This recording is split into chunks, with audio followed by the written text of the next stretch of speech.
আরে কি করছিস রে দিশা? কি করছিস? বই নিয়ে সকালেই পড়তে বসে গেছিস? হ্যাঁ, বাবা, দেখো দেখো, দিশা কত গুড গার্ল। সকাল সকাল বই নিয়ে বসে পড়েছে, দেখেছো? তাও আবার ইংলিশ স্টোরি। দেখেছো? দাদা ভাইয়ের ইংলিশ স্টোরি বইটা নিয়ে বসে পড়েছে। পড়ো তো, একটু দেখি, পড়ো তো, পড়ো।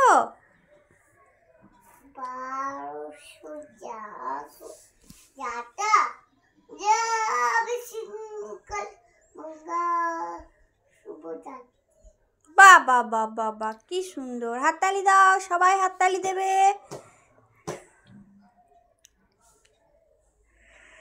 সোয়েটার পরতে হবে তো? সোয়েটার, চলো আবার পরে আসছি। এখন সময় হচ্ছে সকাল 8:30। দিশা দেখো বই নিয়েই বসে পড়েছে। ঘুম থেকে উঠে বিছানার উপরে ওর দাদার বইটা ছিল, তো সেটা নিয়ে বসে পড়েছে। যাই হোক, শুভ সকাল বন্ধুরা, কেমন আছো তোমরা? আশা করি তোমরা সবাই ভালো আছো, আমরা ওইদিকে সবাই ভালো আছি। তো বেশ ঠান্ডা পড়ে গেছে আর কি। তো এইবার মনে হচ্ছে শীতকাল এসে গেছে, তাই না? আজকে তো ভীষণই ঠান্ডা সকাল থেকে। আমরা বলছি সরি, তো আমি তো উঠেছি সেই সকাল 5টার সময় উঠি। তখন পুরো চারিদিক অন্ধকার, জানো তো, আর কি কুয়াশা, আর খুব ঠান্ডা, ভীষণ ঠান্ডা, ভীষণ ঠান্ডা। তোমরা হয়তো ভাবছো অত সকাল সকাল উঠে কী করবে, তাই না? তো অত সকাল সকাল উঠে ছেলের স্কুলের জন্য উঠতে হয়। যাই হোক, চলো, আর কি করা যাবে। তো আবার শনি রবিবার ছুটি, বাদ বাকি এই করতে হয়। যাই হোক, চলো এদিকে কী কী সবজি আনছে চলো দেখি। আজকে তো বৃহস্পতিবার, তো পুরোটাই নিরামিষ হবে। এদিকে নিয়ে এসেছে মটরশুঁটি, নিয়ে এসেছে বেগুন, ধনেপাতা, তারপরে ভেন্ডি। তো আমি ভাবলাম যে কফি নিয়ে আসবো, হয়তো বাঁধাকপির তরকারি করব, তো দেখলাম না, ভেন্ডি নিয়ে এসেছে। আর এই যে ফুলকপি টুলকপি আছে, আগের বেগুন আছে, বেগুন ভাজা করব, আর ফুলকপিটা রাত্রে করব। কারণ কেন বলো তো, ফুলকপি রাত্রের বেলা করবো, রাত্রে রুটি করব। আমাদের বৃহস্পতিবারের নিয়মে রাত্রেবেলা রুটি খেতে হয়, শুকনো শুকনো খেতে হয়, ভাতটা খাবো না। সেই জন্য রুটি করব, আর ফুলকপির তরকারি নাহলে ভাজা করে নেব।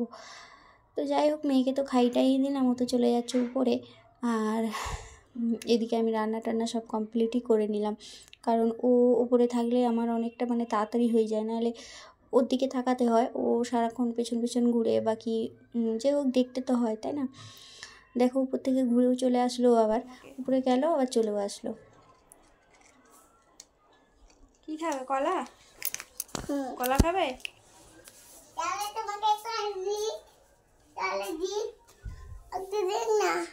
কি দেবে? দাও। ঠিক আছে, এই তাহলে আমাকে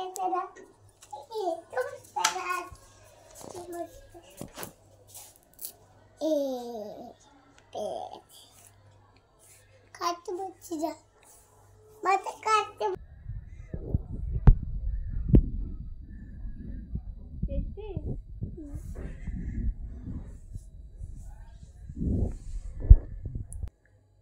তারপরে চলো দেখি তোমাদের সঙ্গে ঝটাপট কী রান্না করেছি একটু শেয়ার করে নিই। তো প্রথমেই বলেছিলাম আজকে পুরোটাই নিরামিষ, তাই এই যে আলু উচ্ছে সেদ্ধ দিয়েছি ভাতের মধ্যে, আর এদিকে অল্প করে পাঁপড় ভেজে রেখেছি। নিরামিষ একটু পাঁপড় চাটনি না হলে আবার ভালো লাগে না, চাটনি করিনি আজকে, পাঁপড় ভাজা করেছি। এদিকে বেগুন ভাজা করেছি, আলু ভাজা করেছি, আর এই ভেন্ডিটা করে নিয়েছি। ভেন্ডিতে আলু দিইনি, শুধু ভেন্ডি মানে পোস্ত দিয়ে করেছি। আর এদিকে আছে মুগের ডাল। ব্যাস, আজকে এই আমাদের মেনু। তারপরে মেয়েকে নিয়ে স্কুলে বেরিয়ে পড়লাম। বাবা, মেয়ে যেন বিশাল কলেজে যায়, তাই না? তোমাদের মনে হয় যে সবসময় মেয়েকে নিয়ে স্কুলে যাচ্ছি, মেয়েকে দিতে যাচ্ছি। না গো, ছোটো স্কুলেই পড়ে, তবু মনে হয় স্কুলে যাচ্ছে, তাই না? ওরও বেশ মজা লাগে, স্কুলে যাচ্ছে, যাকেই বলবে স্কুলে যাচ্ছি। তো খিচুড়ি স্কুল তো কী হয়েছে, তাই না? স্কুল তো ওর লাইফের প্রথম স্কুল, তো সবারই লাইফে আসে ছোটো স্কুলটা প্রথমে। তো আর কি করা যাবে। এইদিকে ছেলেকে নিতে চলে আসলাম, ওকে স্কুলে দিয়ে এদিকে ছেলেকে নিতে চলে আসলাম। ছেলের এখনও স্কুলের গেট খুলেনি, কারণ 5 মিনিট আগেই আমি চলে এসেছি আজকে। তো এই যে দুদিকের রাস্তা, আর এইখানটায় স্কুল। চলো ছেলেকে নিয়ে বাড়ি যাই। তো এই যে আবার অনেকক্ষণ পরে আসলাম, কারণ ছেলেকে স্নান টান করিয়ে দিয়েছি। ও বলছে মা খাবো, তা আসনটা পেতে দিয়েছি। এখন মেঝের মধ্যে এমনি বসে যায় না, ভীষণভাবে ঠান্ডা, তো ঠান্ডাটা ঝাঁকিয়ে পড়েছে। তাই ওকে ভাত দিয়ে দিলাম। বলছিলাম যে বাবা আর বোন আসুক তখন খাবি, বলছে না মা আমার খুব খিদে পেয়েছে, আমাকে দিয়ে দাও। ও নিজে হাতে খেয়ে নেয়, অসুবিধা হয় না। তবু মাঝে মাঝে আমি খাইয়ে দিই পাশে বসে থাকলে। তো যাই হোক, চলো আজকের মতো এইটুকু। সবাই ভালো থেকো, সুস্থ থেকো, সেফ থেকো। আর আবার আগামীকাল দেখা হচ্ছে নতুন একটা ব্লগের সাথে। এইদিকে দেখো মেয়ে ছুটতে ছুটতে এসে গেছে আর বাবা আসছে পেছন পেছন। তো বাবাকে আজকে হাঁটিয়ে নিয়ে এসেছে, বলছে হেঁটে যাবো। ও জেদ, মাঝে মাঝে জেদ, আমার নিজেরই হাসি পাচ্ছে বাবা এসে যখন বলছে।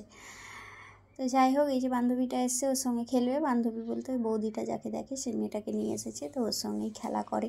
যখন আসে ওর সঙ্গেই খেলা করে, মানে বন্ধুর মতো হয়ে গেছে আর কি। ওর থেকে বড় কিন্তু 1 বছরের। তো যাই হোক, চলো এখানেই আজকের মতো শেষ করছি। চলো টাটা, বাই বাই।